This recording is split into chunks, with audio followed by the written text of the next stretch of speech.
Good wishes, everyone. I'm R.C. Sangeetha, Assistant Professor from the Department of Artificial Intelligence and Data Science, Valala College of Engineering and Technology. Today, we'll be seeing what structures are in C programming.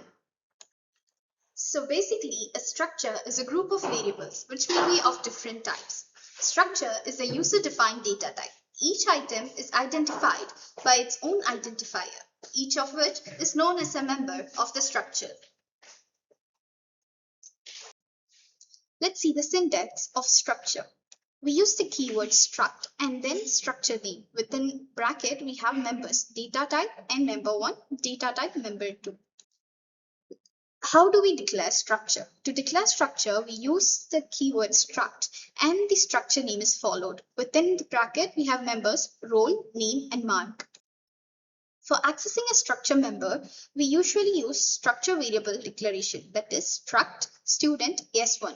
And for assigning values, we use the operator dot, like dot operator, which is s1 dot role is equal to 1, s1 dot mark is equal to 95.5.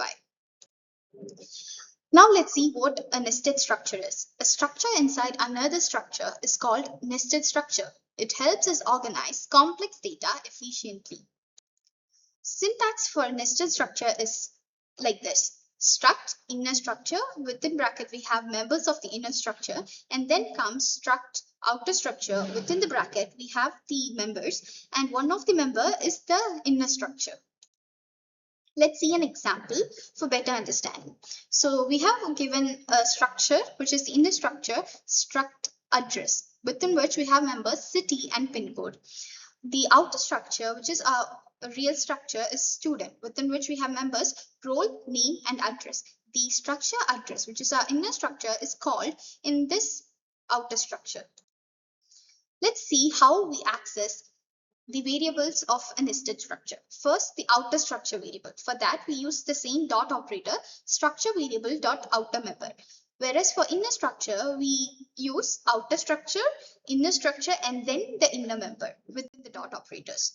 Let's see an example. So we use the same example, address and student. So we have declared the inner structure, which is address, which has members, city, and pin code. And then we have declared the outer structure, which is student, and within which the structure address is a member. On calling and accessing, we get these answers.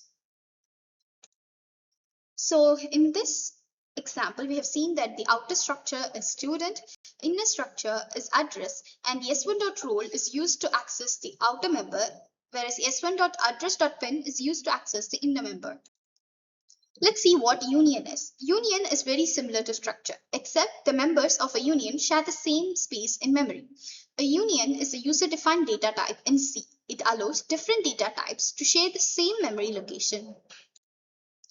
The syntax for union goes like this. We use the keyword union, then the union name. Members are within the bracket, just like structures. Here we have an example. So union we have declared as data within which we have the members integer, float, and character. So while declaring, we have used data. So d dot I is equal to 10. So we have given the value 10 for the integer. And upon printing it, we get the same answer. Whereas if we change the union d dot f, it changes the memory to float. That's how unions are accessed. For accessing union, we use the same dot operator, union name variable dot the member name. Let's see the difference between structure and union. As we all know, the keyword for structure is struct, and for union, we use the keyword union. Memory allocation allocates separate memory for every member, whereas union allocates a single shared memory location for all members. The total size of a structure is the sum of the sizes of all its members plus padding, whereas in union, the size is of the largest member because it shares its memory. While accessing data, we can access multiple members and it can hold values and can be accessed simultaneously. Whereas in union, only one member can hold a valid value at a given time. The usage scenario for structure is that we could use it for grouping related data, that is for student records. And union can be used best for saving memory when only one data type is needed. Thank you.